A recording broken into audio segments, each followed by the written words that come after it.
for this exercise, we have that if T is a linear transformation, then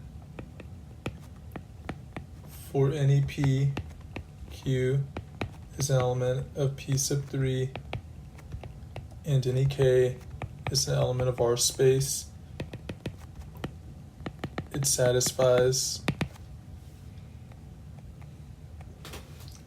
that T K times P of X is equal to K times TP of X. We'll call this homogeneity,